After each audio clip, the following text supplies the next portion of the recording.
అందరికీ నమస్కారం. పురాణ శ్రవణం ఛానల్ని వీక్షిస్తున్న ప్రేక్షక మహాశయులందరికీ కూడా కార్తీక మాస శుభాకాంక్షలు. కార్తీక మాసంలో ఈరోజు 7వ అధ్యాయాన్ని మీకు వినిపించబోతున్నాను. కావున ఈ జ్ఞాన యజ్ఞాన్ని ఇలాగే కొనసాగించాలంటే మీ యొక్క సపోర్ట్ ఎంతైనా అవసరం. కావున అందరూ కూడా దయచేసి పురాణ శ్రవణం ఛానల్ని వీక్షించండి, సబ్స్క్రైబ్ చేయండి, లైక్ చేయండి, షేర్ చేయండి. ఇప్పుడు కార్తీక పురాణంలో 7వ అధ్యాయమైన కార్తీక మాస మహత్యము, విధుల వివరణ గురించి మీకు వివరిస్తాను. శ్రీ వశిష్ఠుల వారు దీపదాన మహత్యము వివరించి తదుపరి పుష్పారాధన, దీపారాధనాది విధులను గురించి వివరించ ప్రారంభించారు. ఓ మహారాజా, మహత్యాన్ని వివరిస్తాను, సావధాన చిత్తంతోనూ విను. కమలలోచనుడైన శ్రీ మహాలక్ష్మి శ్రీ మహావిష్ణువు అనుగ్రహ విశేషం వల్ల స్థిర నివాసం ఏర్పరచుకుంటుంది. తరగని సంపదలు ఏర్పడతాయి. దేవదేవుడైన శ్రీ మహావిష్ణువుని కార్తీక మాసంలో తులసీదళంతో కానీ జాజి పూలతో కానీ పూజించిన ఎడల జనన మరణ చక్రం నుంచి విముక్తి కలిగి పరమపదాన్ని పొందుతారు.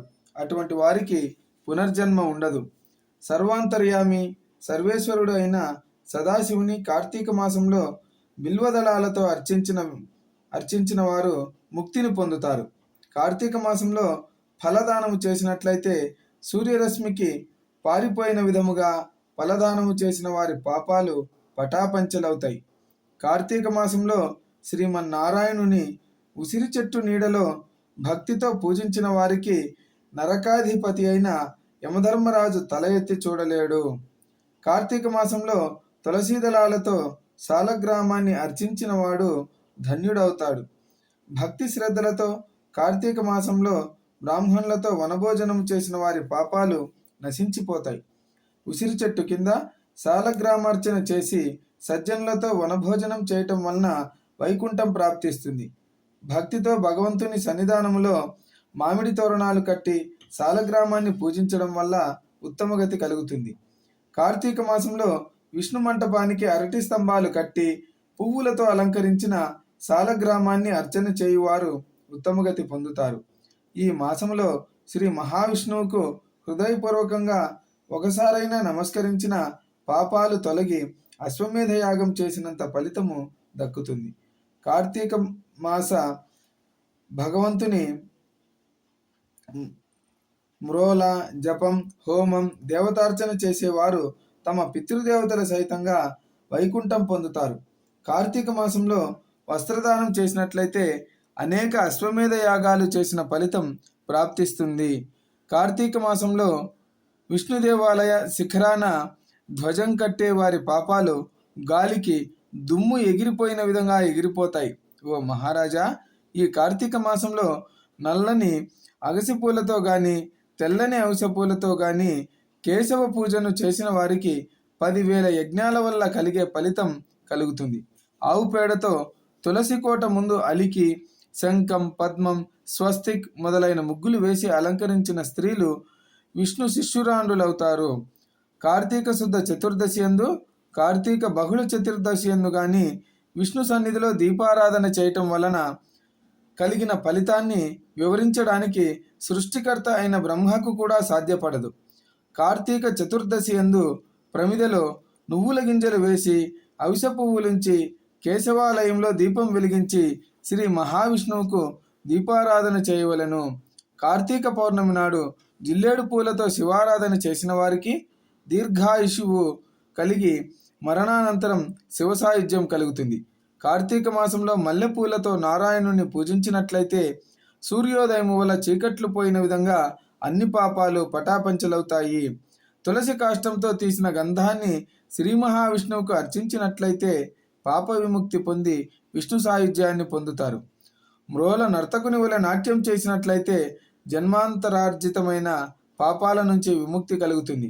కార్తీక మాసంలో కేశవ దేవాలయాన్ని అందంగా తీర్చిదిద్దిన వారు వైకుంఠంలో విష్ణుపథాన్ని పొందుతారు. కార్తీక మాసంలో అన్నదానం చేయటం వలన సకల పాపాలు పోతాయి. నదీ స్నానం, నువ్వుల దానం, బ్రహ్మపత్రమున భోజనం, కార్తీకమున అన్నదానంని నాలుగును సమాన ఫలప్రదాలని పెద్దలంటారు. కార్తీక పౌర్ణమి నాడు స్నానం దానం చేయని వాళ్ళు అనేక సార్లు చెడు జన్మలెత్తి చివరికి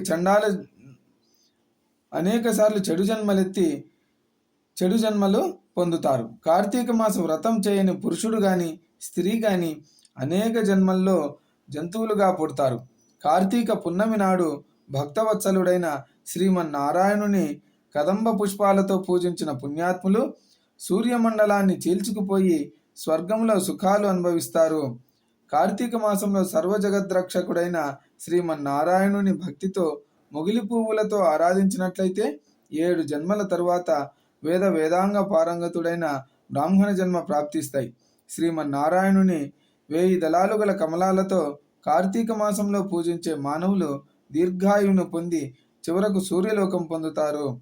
శ్రీ మహావిష్ణువు ప్రతిమను అగసి పూలతో అలంకరించి భుజమున దాల్చిన వారు స్వర్గాధిపత్యము పొందుతారు. స్త్రీ పురుషులు తులసీ దళాలతో శ్రీమన్నారాయణునికి పూజ చేసినట్లయితే సకల పాపాలు తొలగిపోయి విష్ణు సాయుధ్యం పొందుతారు. కార్తీక మాసంలో ఆఖరు ఆదివారం రోజైన కార్తీక స్నానం చేసినంత మాత్రాన నెలంతా స్నానం చేసిన ఫలితం ప్రాప్తిస్తుంది.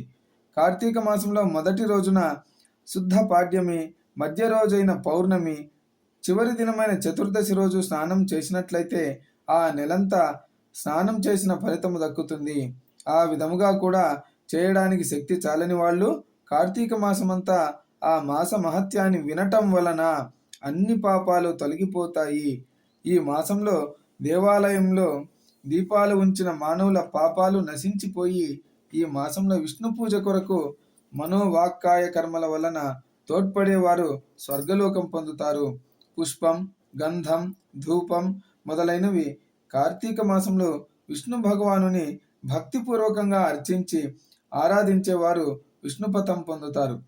కార్తీక మాసంలో శ్రీ విష్ణువు సాన్నిధ్యంలో జప తపాలు చేయని మానవుడు అనేక జన్మలుగా పుట్టాల్సి వస్తుంది.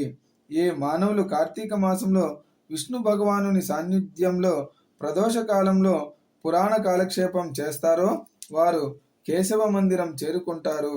ఈ కార్తీక మాసంలో సాయంకాల సమయమందు స్తోత్ర పాఠాల్ని పారాయణ చేసేవారు స్వర్గసుఖాలు అనుభవించి అనంతరం శాశ్వత ముక్తిని పొందుతారు. వారికి తిరిగి పునర్జన్మ ఉండదు. ఇది స్కాంద పురాణాంతర్గత కార్తీక మహత్యమునందలి 7వ అధ్యాయము సంపూర్ణం. అందరికీ కూడా నా హృదయపూర్వక ధన్యవాదాలు. దయచేసి పురాణ శ్రవణం ఛానల్ను వీక్షించండి, సబ్స్క్రైబ్ చేయండి, లైక్ చేయండి, 10 మందికి ఈ జ్ఞానాన్ని పంచండి. హరి ఓం.